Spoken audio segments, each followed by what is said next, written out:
She was the family's biggest shame.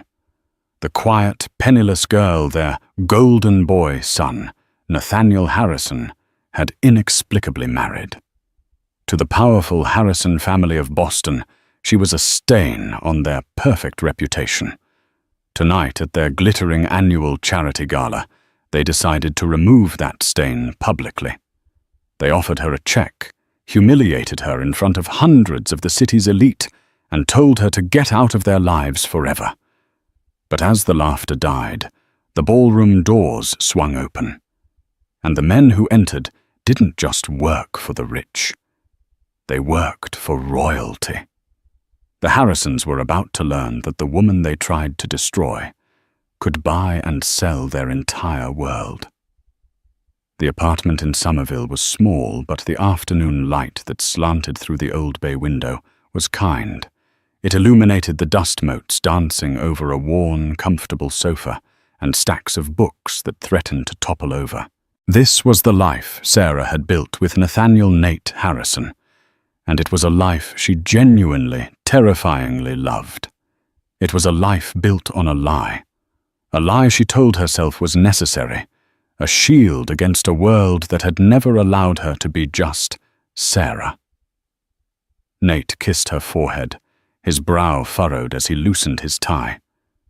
He worked in the mid-ranks of a finance firm, perpetually stressed, perpetually trying to live up to a name that opened doors for him and simultaneously trapped him.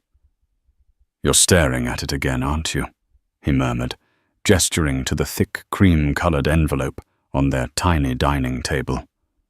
Sarah touched the embossed crest. The Harrison Foundation Annual Gala. Nate, are you sure I have to go? I never fit in with your family. They tolerate me. Barely.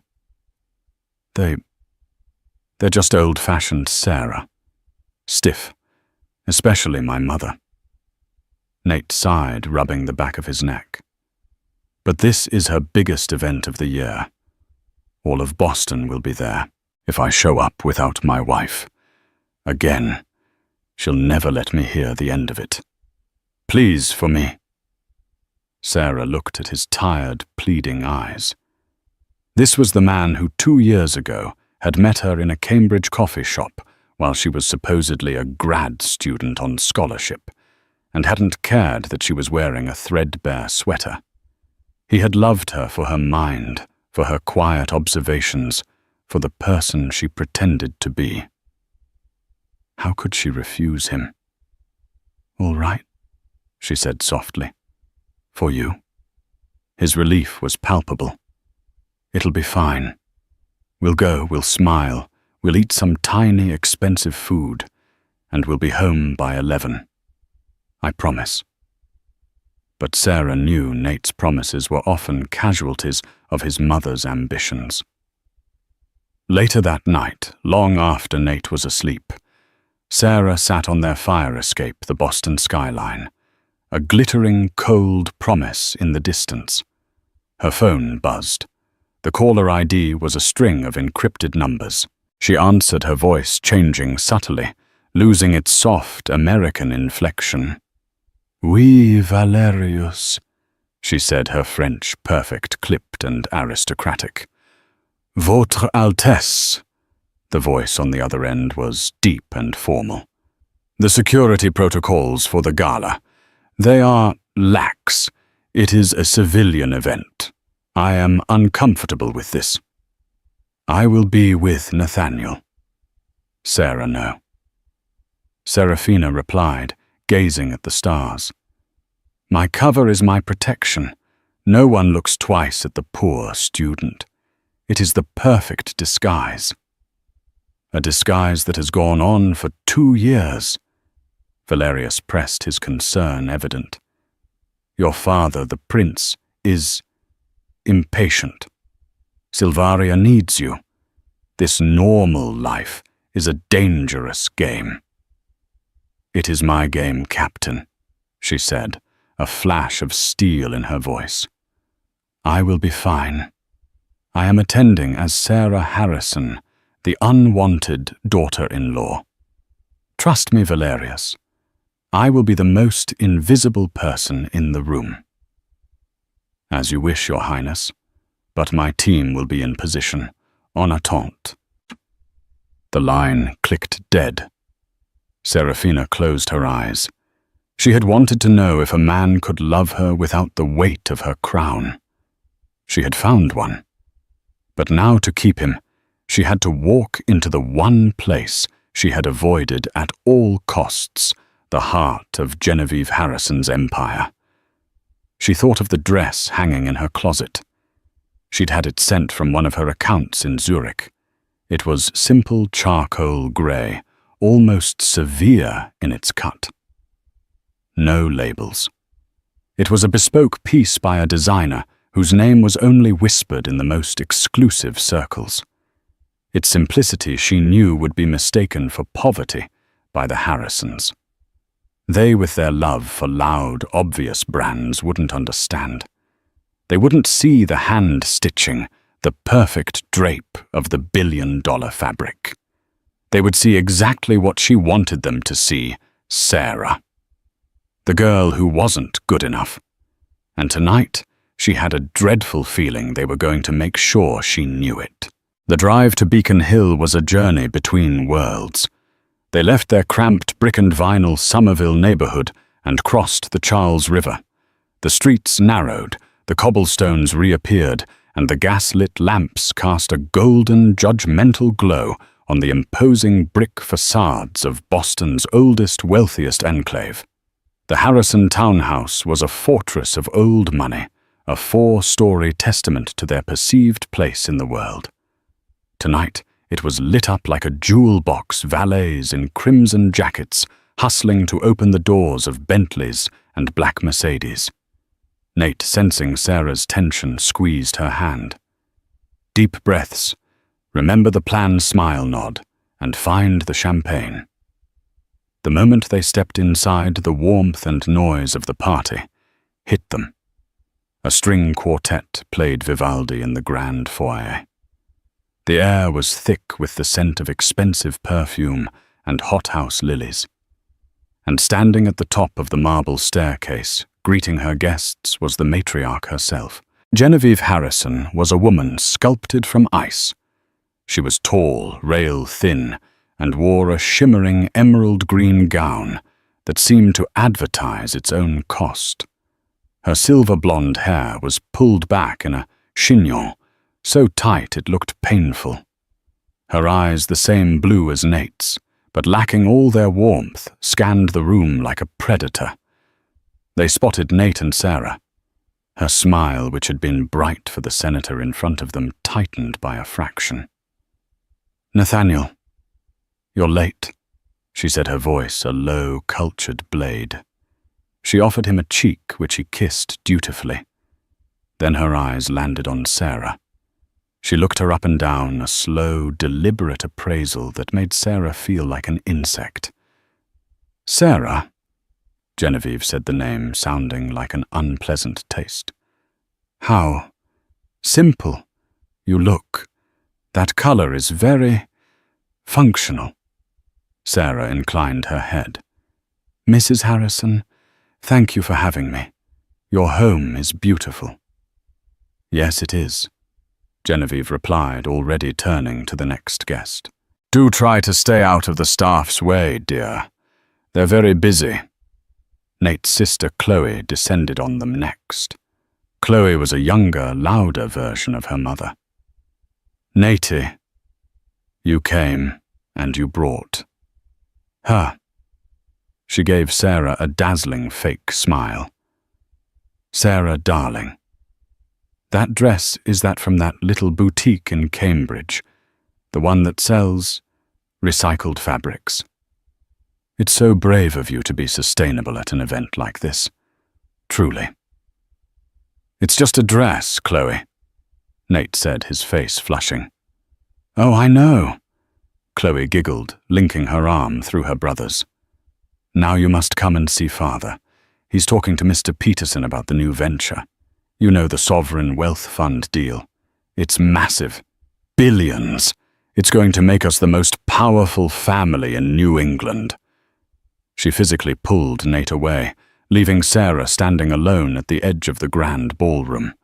This was the part she hated, the isolation. She was an anchor tied to Nate, dragging down his social mobility.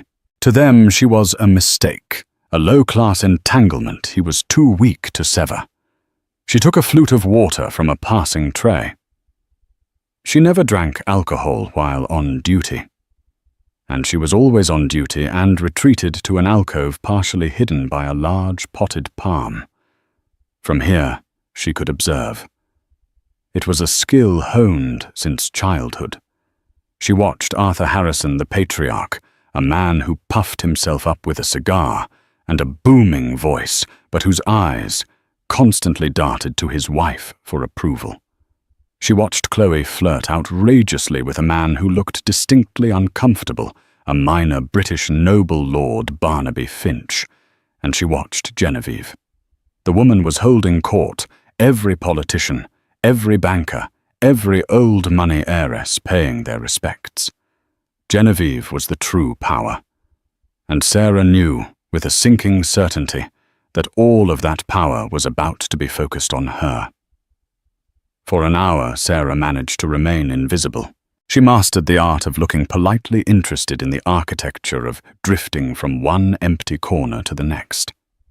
She spoke to no one, and no one spoke to her. The invisibility she had cultivated her greatest defense was now her prison. Nate was trapped across the room, flanked by his mother and sister, being paraded before potential investors.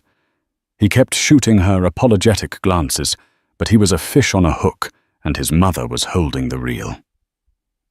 The first direct assault came from Chloe. She approached Sarah holding 2 empty champagne flutes. "Oh, thank goodness," Chloe said with a sigh of relief, pushing the glasses into Sarah's hands. "Could you be a dear and get these refilled for me and Lord Finch? The bar is just—" "Oh." She feigned a gasp of realization. "Oh, silly me, I'm so sorry, Sarah. For a moment, with that grey dress, I completely mistook you for one of the waitstaff. How embarrassing. For me, I mean." Her friends, standing nearby, tittered. Sarah looked down at the empty glasses in her hand, then back up at Chloe's malicious smile. She felt the blood rush to her face, a hot, angry tide. Her royal training warred with the raw, personal sting. A princess does not engage. A princess rises above. "That's quite all right, Chloe," Sarah said, her voice miraculously steady. She placed the glasses on the tray of a passing waiter. "It must be difficult to tell people apart when you're only looking at their labels." Chloe's smile faltered, not expecting a retort. Before she could reply, her fiancé, Lord Barnaby Finch, walked up. "Chloe, darling, what's the hold-up?" he said. Then he noticed Sarah. He stopped. He stared. Not with the dismissal she was used to, but with a look of intense, confused recognition.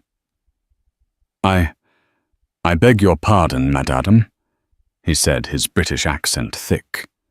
"Have we met, perhaps at the London summit last year?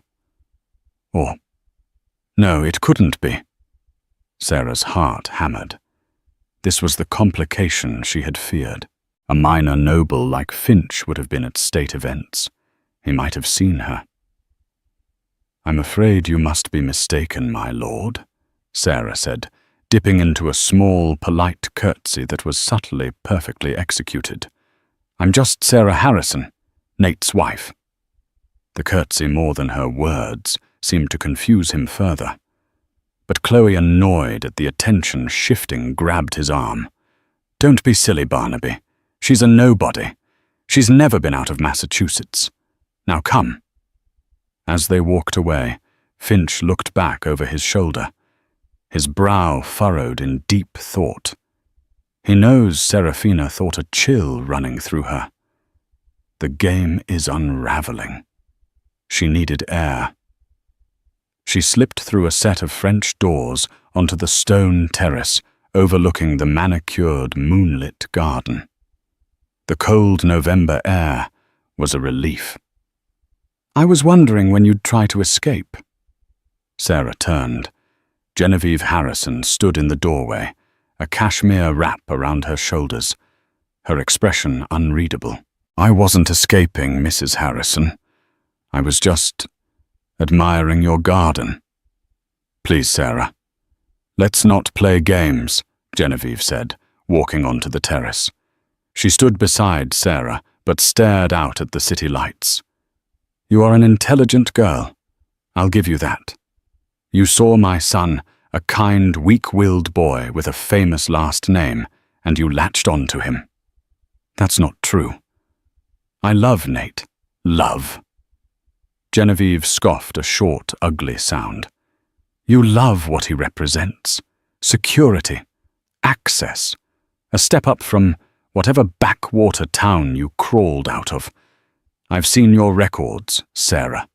A scholarship student from rural Maine. No family to speak of. Parents deceased. You are a classic textbook gold digger." "You have no right," Sarah said, her voice low and shaking. "I have every right," Genevieve snapped, turning to face her. The cold moonlight hit her face, making her look like a marble statue. "This is my family, my legacy, and you are a dilution of it. You are a weight on my son. He could be marrying into the Cabot or the Lodge families. He could be cementing our new deal with the Silverian Sovereign Fund, a deal that will make us legends. Instead, he is tied to you." She reached into her small beaded clutch and pulled out a checkbook and a slim gold pen. "I am tired of this, Sarah. I want you gone. Tonight."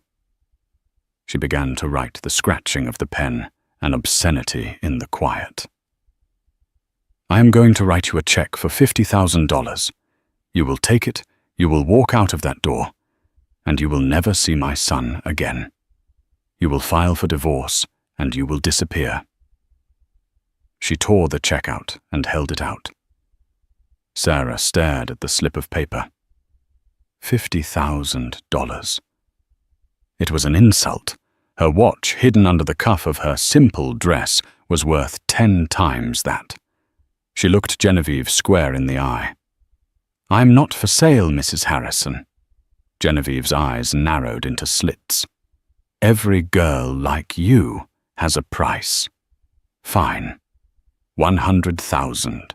That's my final offer. Take it, or I will make your life and Nate's a living hell. I will have him fired. I will cut him off from the family trust. I will ruin you both. Do not test me, child."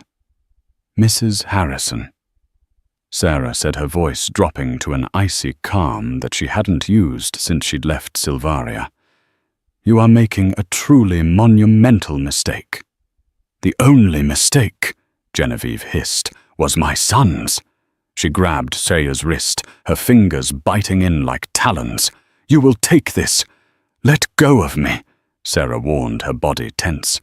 "You ungrateful little—" "Mom? What the hell are you doing?" Nate stood in the doorway, his face pale with horror. He had seen it. He had seen his mother try to buy off his wife. Genevieve dropped Sarah's arm as if it were on fire. Her face, for a split second, flashed with panic before rearranging itself into a mask of cold fury. "Nathaniel," she said, her voice trembling with rage. "You will come inside, right now." "No," Nate said, walking onto the terrace and pulling Sarah behind him. "What did you do? What did you say to her?" "I am saving this family," Genevieve shrieked, losing her composure. "From her. This parasite." The argument was escalating, and guests were beginning to turn and look through the French doors. The string quartet faltered. Genevieve saw her audience. She saw her impending social humiliation, and in that moment, she made a tactical decision. She decided to burn the village to save her castle. She turned from them, sweeping back into the ballroom. She walked straight to the small stage, snatched the microphone from the quartet leader, and tapped it. The feedback screeched, silencing the entire 300-person crowd. "May I have your attentioners, please?" Genevieve called out. Her voice amplified, brittle as glass. Nate and Sarah followed, horrified, caught in the doorway. They were trapped. "This is not good," Sarah whispered, her hand instinctively going to her side, where a weapon would normally be. "Mom." "No," Nate breathed. "As many of you know," Genevieve said, her smile wide and terrifying. "My family's greatest passion is philanthropy. We give to the arts, to education, and to those less fortunate." She locked eyes with Sarah, who was now the unwilling center of attention for all of Boston's elite. "Tonight we have a very special, very personal charity case. My son Nathaniel, in his great youthful idealism, has taken an interest in a young woman, a girl from truly unfortunate circumstances." The crowd murmured. People shifted confused, sensing the blood in the water. Chloe was smiling, a look of vindictive triumph on her face. Arthur looked ashen. "My son married this girl, Sarah, believing he could save her." Genevieve continued, her voice dripping with false pity. "But some things, alas, cannot be fixed. We have tried to welcome her. We have tried to educate her. But it is simply not working. She does not belong. She was going to do it. She was going to publicly destroy her." "And so," Genevieve said, raising the check high for all to see, "we are making one final grand gesture of charity. A scholarship, if you will, a fund, to help this young woman get back on her feet, back in her own world, far from ours, to let her go, and to free my son."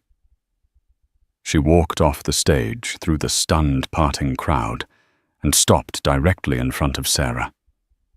The entire ballroom was silent. She held out the check. "Take it, Sarah. $100,000. It's more money than your entire family has ever seen. Go build a new life for yourself, and leave my family and my son alone." It was a public execution. Sarah stood frozen, the focus of hundreds of pitying, scornful, and shocked stares. She could feel Nate trembling beside her, paralyzed, speechless. He opened his mouth, but only a choked sound came out. He was broken. Sarah looked at the check. She looked at Genevieve's triumphant, hateful face. She looked at the crowd, and then she felt it. The familiar cold calm of command. The Sarah persona evaporated, burned away by the sheer, calculated cruelty of the act. Her spine straightened, her chin lifted. The poor student was gone. She was about to speak. She was about to end this. But she didn't have to. Because at that exact moment, the grand oaken front doors of the Harrison townhouse burst open, slamming against the foyer walls with a sound like a thunderclap. The music stopped. Every head turned, and into the sudden, shocked silence walked 4 men. The 4 men who entered were not dressed for a party. They wore dark, impeccably tailored suits that spoke of function, not fashion. They moved with a predatory, synchronized grace that silenced the room more effectively than Genevieve's microphone. They were not Boston security. They were something else.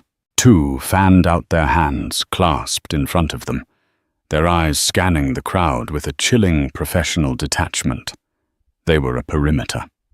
The 3rd man, who was built like a heavyweight boxer, walked directly to the stunned Harrison security guards near the door and murmured something. The guards, who were twice his size, suddenly looked pale and stepped back, offering no resistance. The fourth man, the leader, stepped into the center of the foyer. He was tall, with sharp features and hair as black as a raven's wing. He wore a simple black suit, but the cut was foreign severe. On his lapel was a small, subtle pin, a silver hawk clutching a sprig of mountain laurel. He radiated an authority that made every powerful man in that room look like a child. This was Captain Valerius Stark. Genevieve, furious at the interruption, stormed toward him.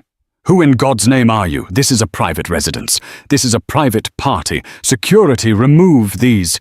Valerius's eyes, the color of glacial ice, flicked to her and dismissed her in the same instant.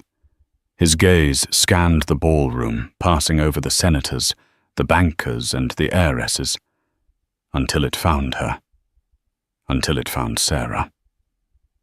Ignoring Genevieve's sputtering, ignoring the 300 shocked guests, Valerius Stark strode directly into the ballroom.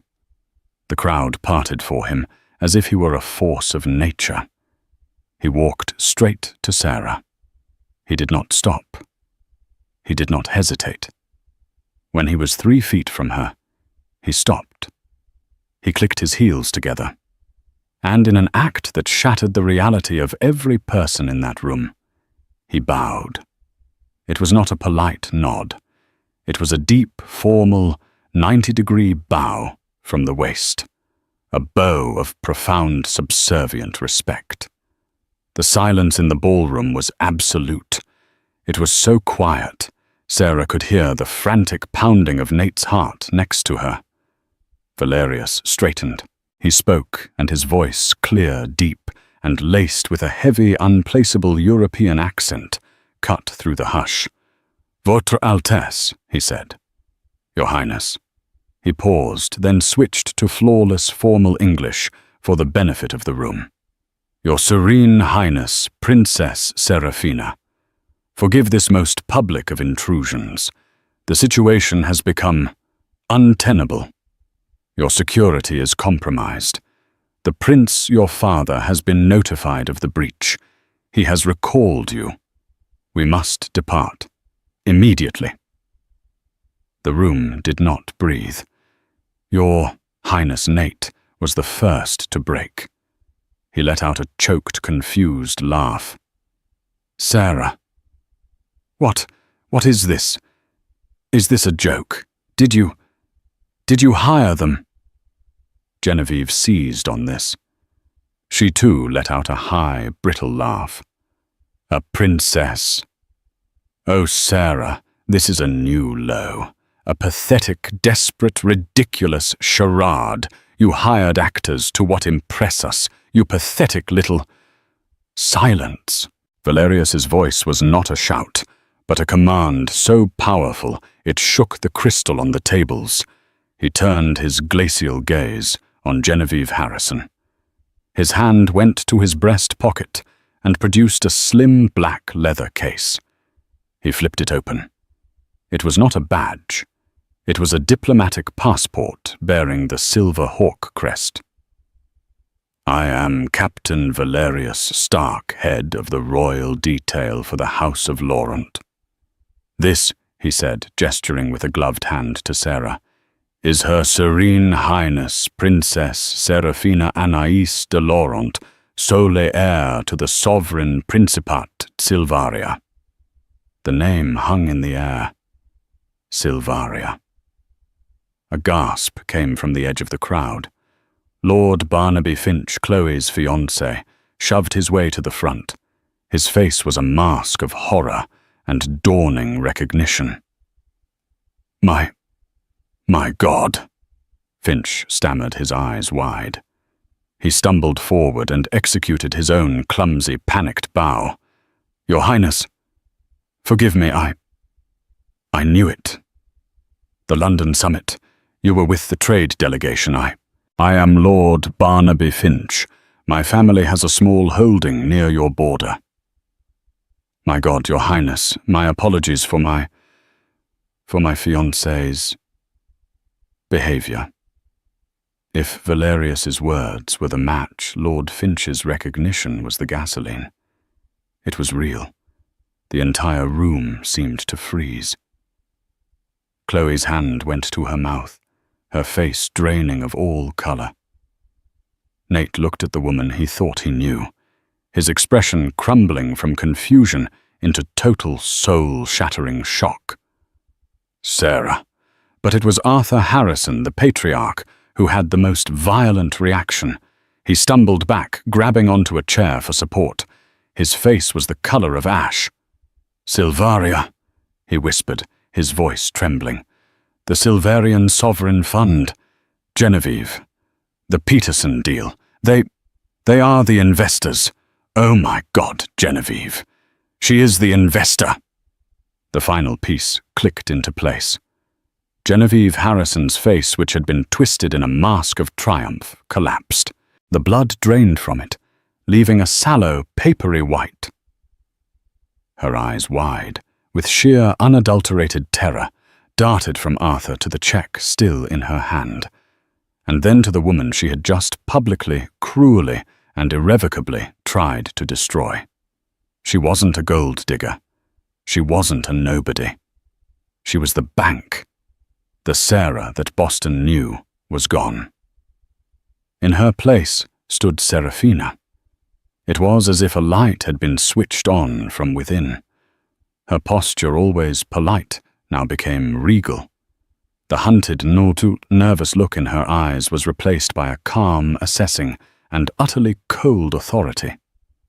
She had spent 2 years hiding her power, and now, with her cover blown, the full weight of her birthright settled onto her shoulders.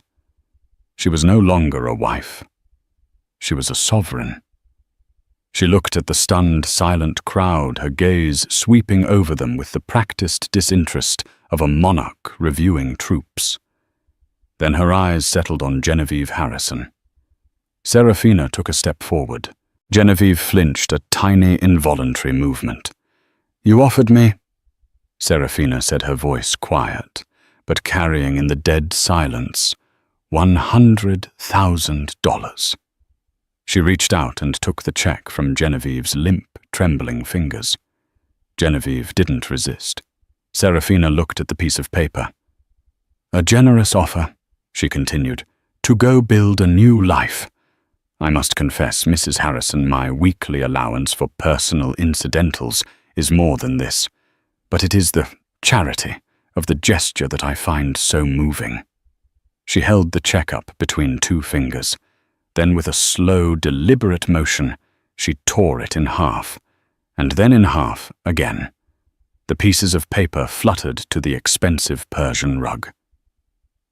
"Genevieve," Arthur Harrison croaked, taking a weak step forward.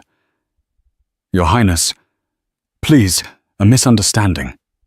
A terrible, terrible misunderstanding. We had no idea." Serafina turned her cold gaze on him.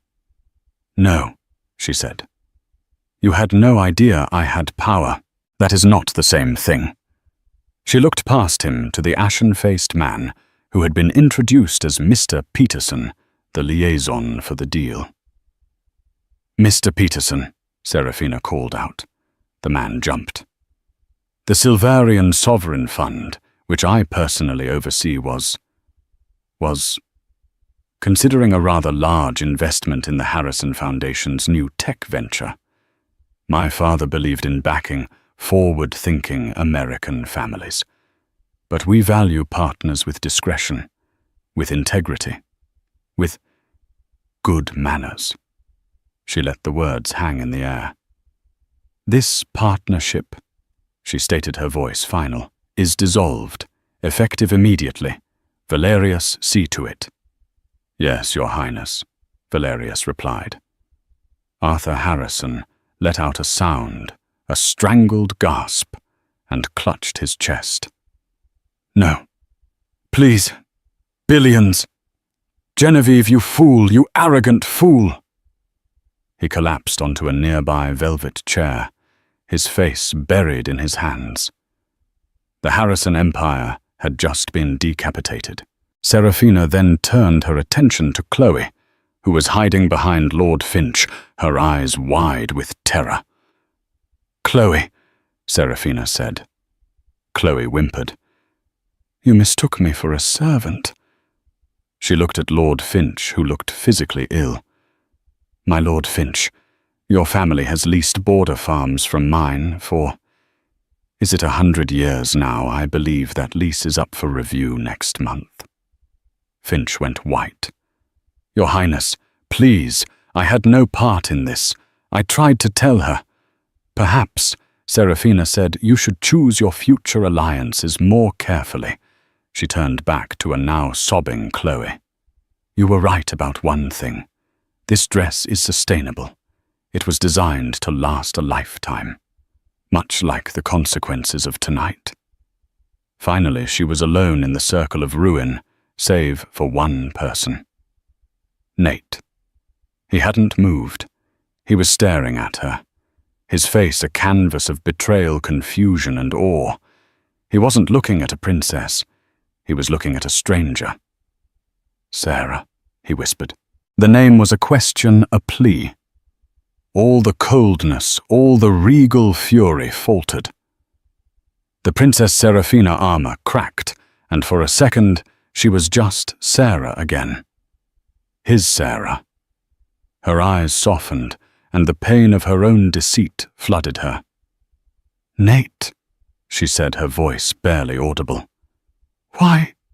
he choked out. "Our life, our apartment, the student loans you said you had, the part-time job at the library, all of it. It was all a lie." "No," she said, taking a step toward him. Valerius tensed, but she held up a hand. "The life was real. The love was real, Nate. That was the one true thing." "A lie of omission is still a lie," he shouted, and the room flinched. You let me worry about rent. You let me bring you here to be eaten alive, when you could have this." He gestured wildly to Valerius, to the power that crackled in the air. "I didn't want this," she cried, the tears she'd held back finally stinging her eyes. "I wanted you. I wanted a life where I was just Sarah, where a man loved me. For me, not for my title, not for my money. I wanted to be normal. I just wanted to be loved. And you thought I wouldn't. You thought I was as shallow as them," he demanded, pointing at his cowering family. I didn't know." She whispered the truth, hitting her. "And I was too afraid to find out. I was a coward. And I am so sorry, Nathaniel." She used his full name. It felt like a eulogy for their marriage.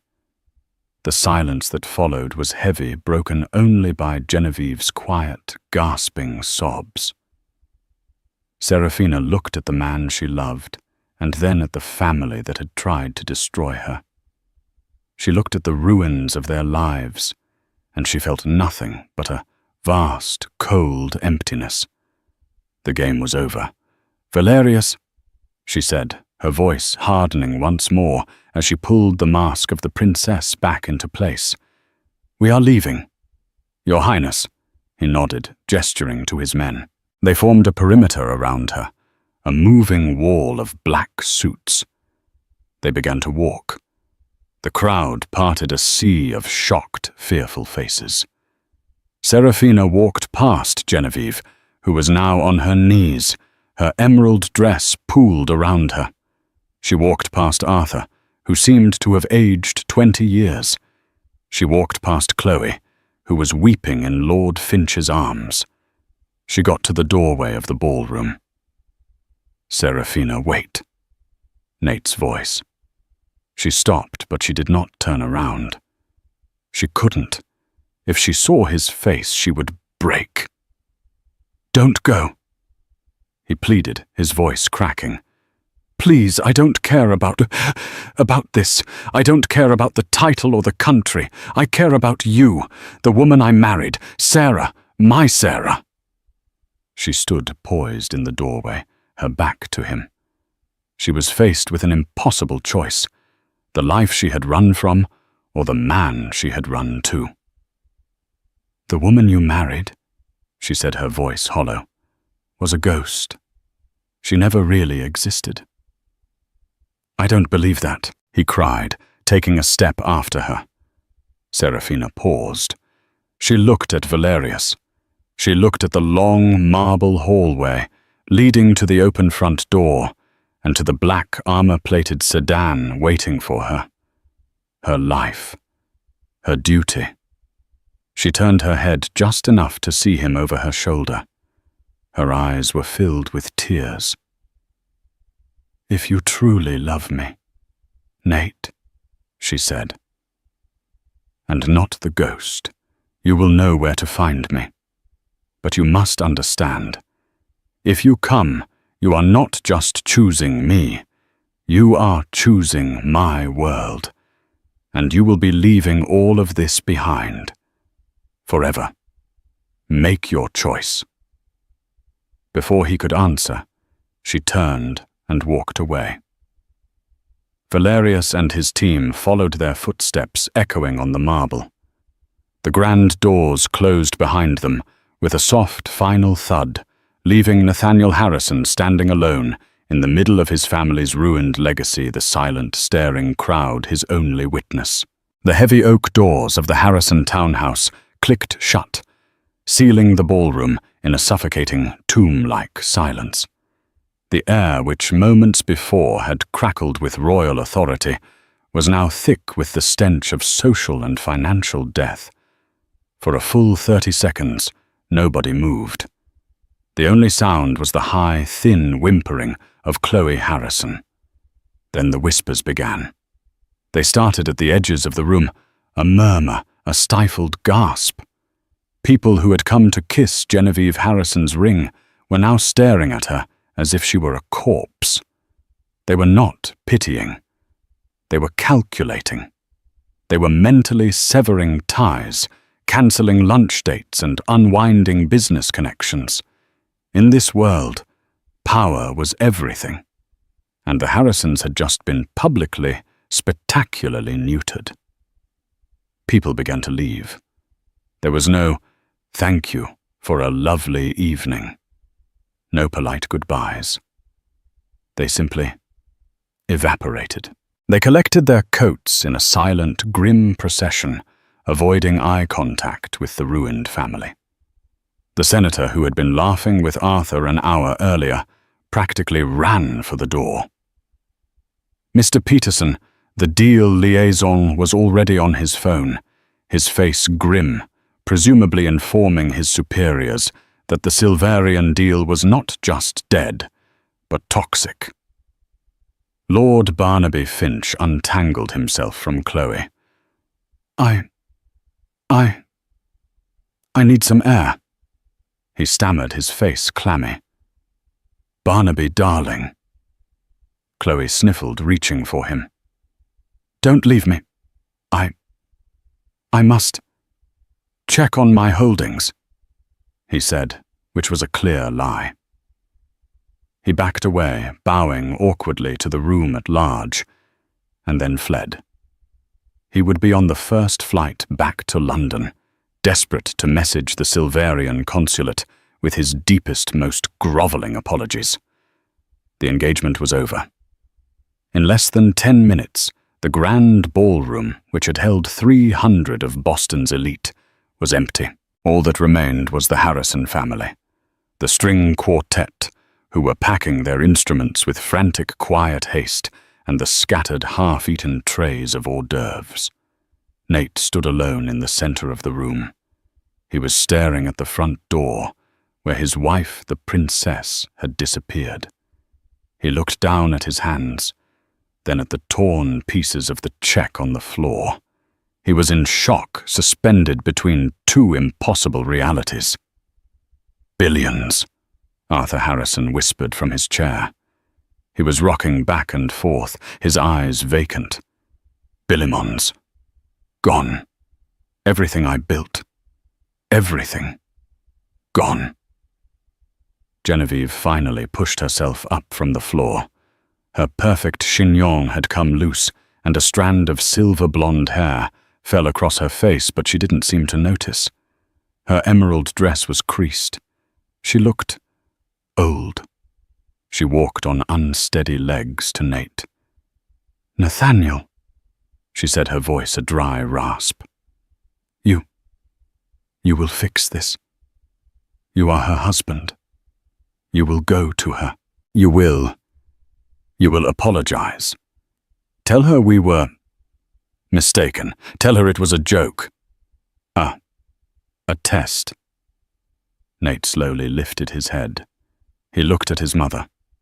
The awe, the fear, the lifetime of intimidation. It was all gone. He looked at her, truly saw her for the first time. He saw a petty, cruel, terrified woman. "A test," he said, his voice dangerously quiet. "You tried to destroy her. You called her a parasite. You offered her money. I was protecting this family. Protecting you." Genevieve shrieked, her control snapping. "From what we thought she was. How could we know?" "That's the point, Mother," Nate roared, and the sudden volume made both his parents jump. "You didn't know. You just assumed she was worthless, because she wasn't us, because she was kind and quiet, and didn't care about this." He waved his hand at the opulent, empty room. "She was my wife." He yelled, the pain of it finally hitting him. "And I let you do this to her. I stood there, and I let you." "Son," Arthur pleaded, "be reasonable. The family, the legacy, the fund." "The fund." Nate laughed, a bitter, broken sound. "That's all you care about, isn't it? You didn't care that I was happy. You didn't care that I loved her. You just cared that she wasn't a Cabot or a Lodge or a goddamned princess." He ran his hands through his hair, turning away from them. He looked back at the door. "If you truly love me, Nate, you will know where to find me." His choice. "Nathaniel." Genevieve tried again, her voice shifting, trying to be soft, manipulative. "Where are you going?"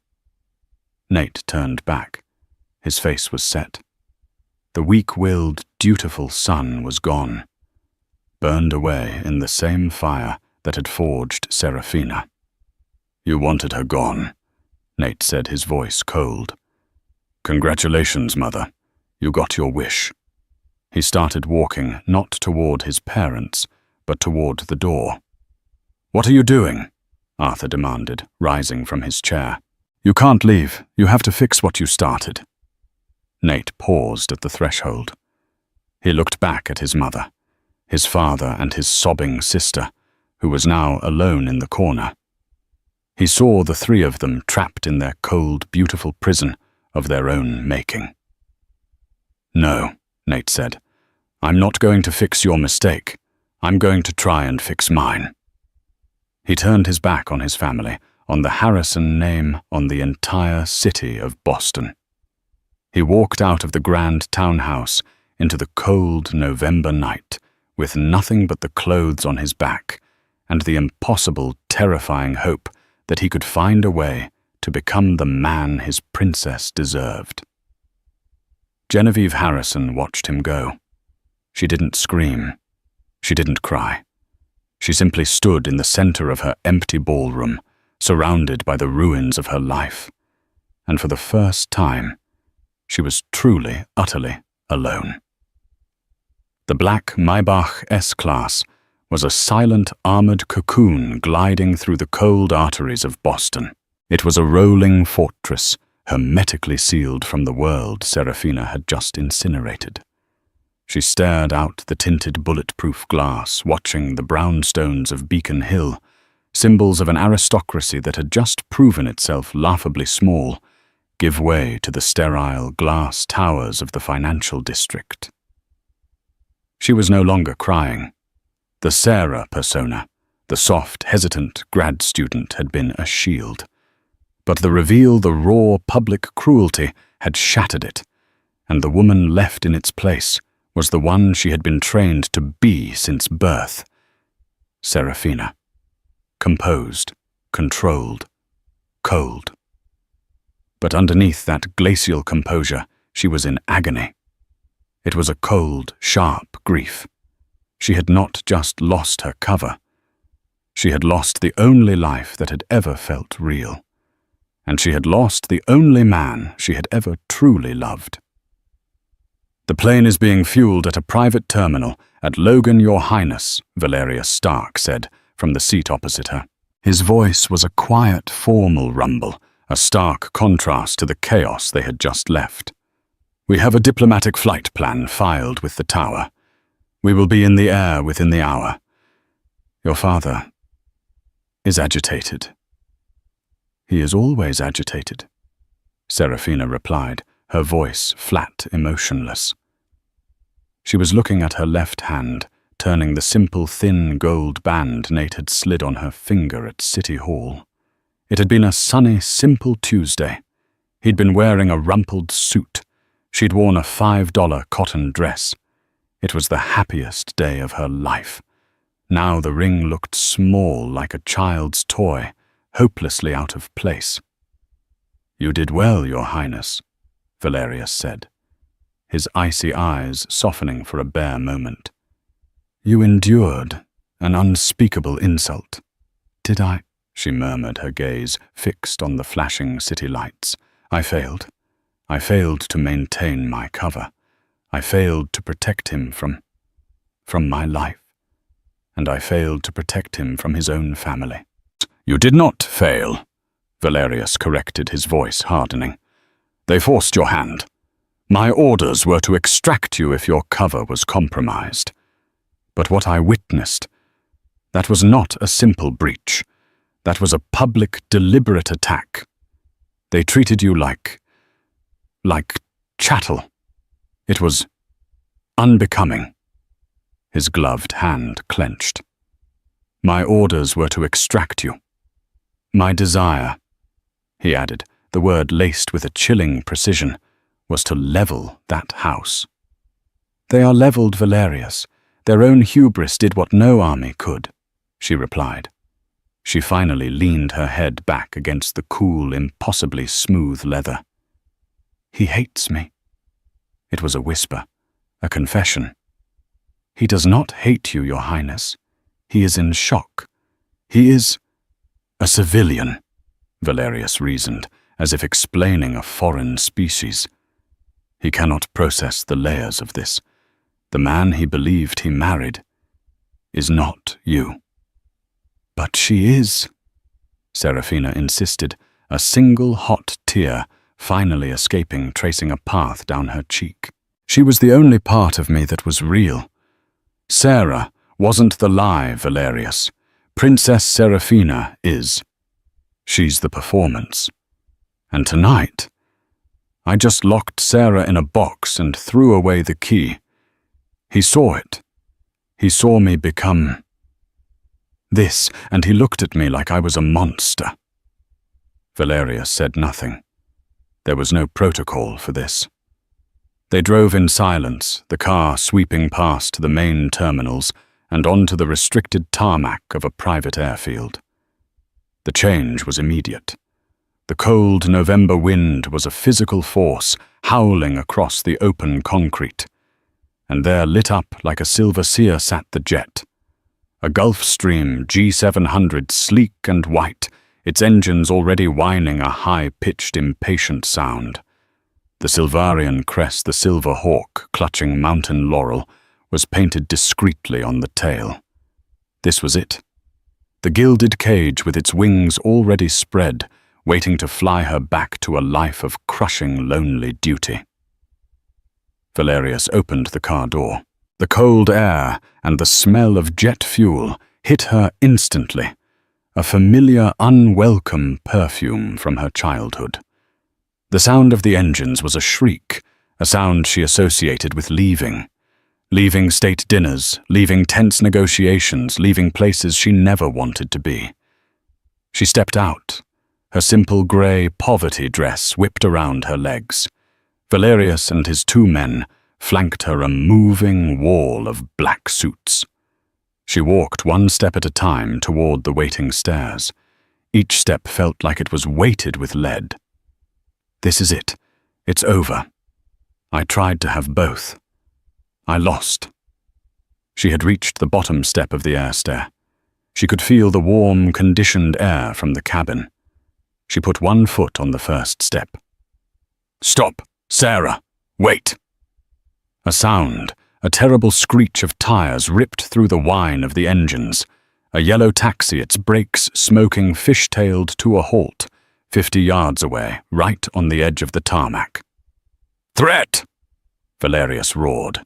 In a split second, he had shoved Serafina behind him, and all 3 of his men had drawn their sidearms, aiming with lethal 2-handed stances at the cab.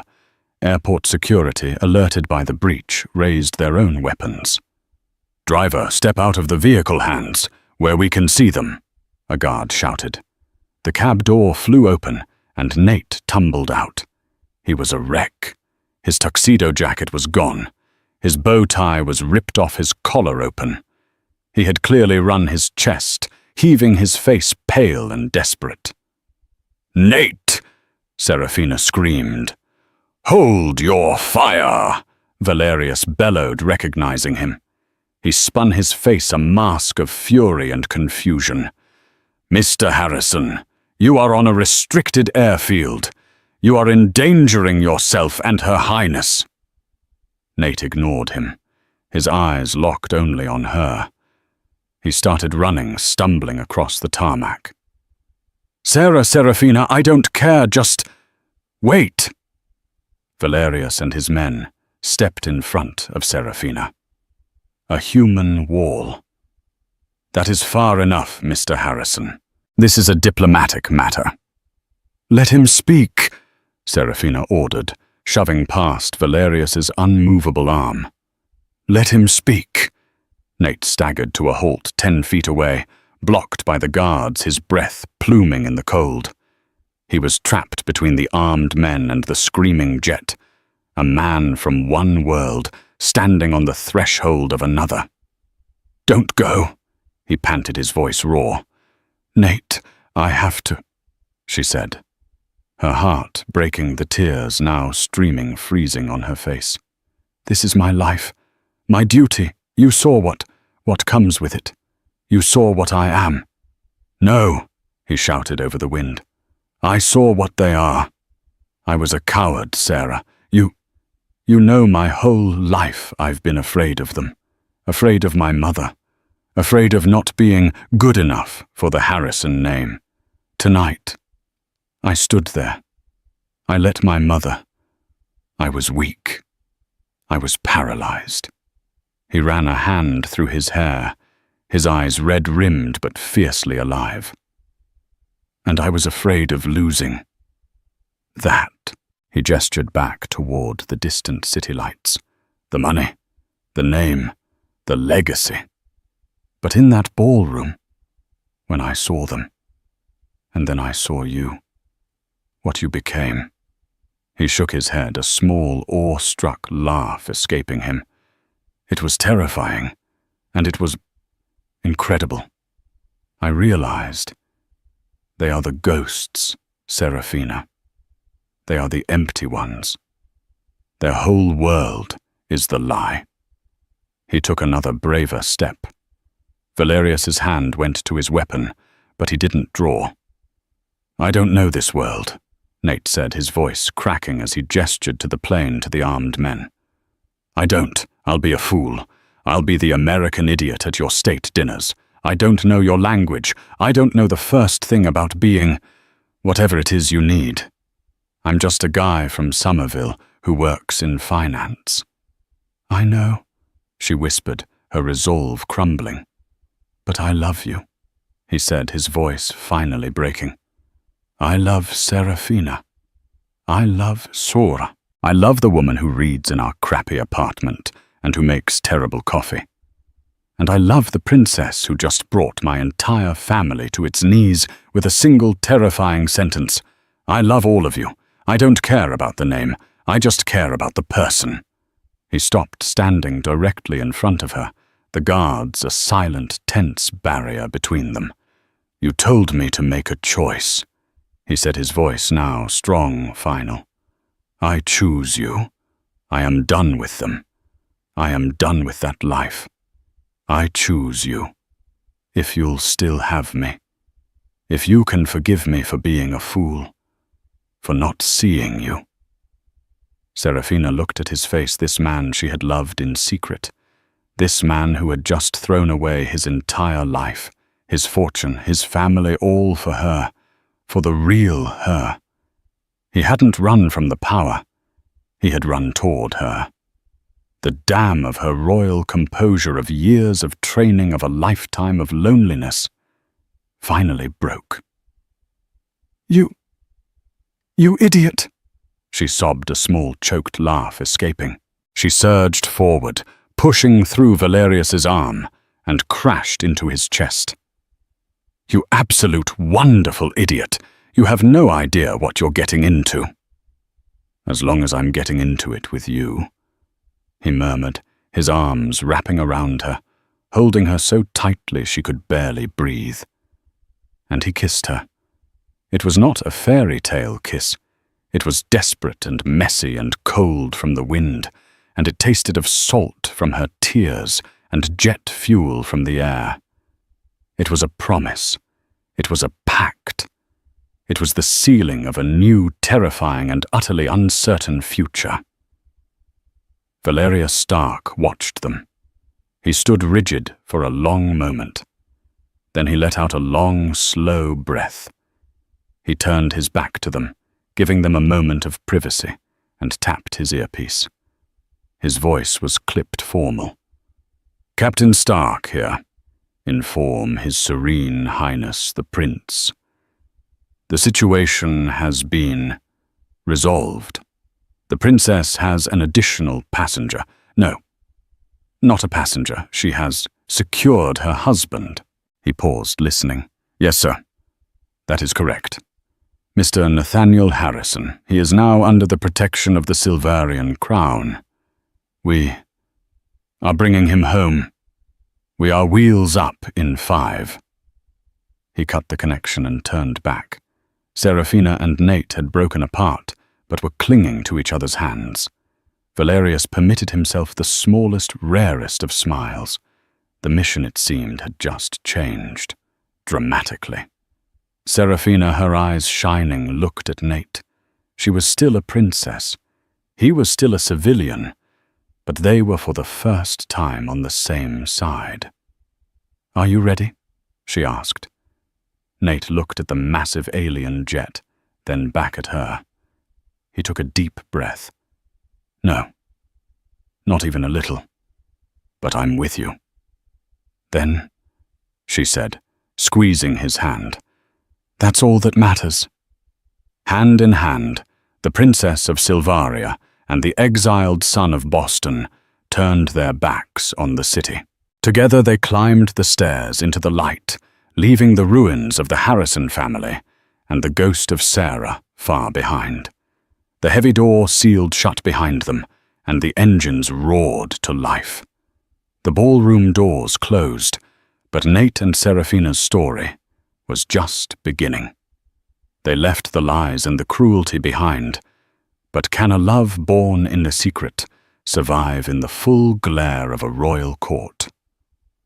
What happens when Nate from Boston is dropped into a world of politics power and a royal father-in-law who never wanted him? The Harrisons paid the price for their arrogance, a lesson in underestimating the quiet ones. It's a reminder that true power doesn't always scream. Sometimes it sits quietly in the corner, waiting. If you loved this story of shocking reveals and just desserts, please hit that like button. It truly helps the channel. Share this video with someone who loves a good revenge story, and don't forget to subscribe and ring the bell. We post new dramatic stories every week, and you won't want to miss what happens next. Thank you for listening.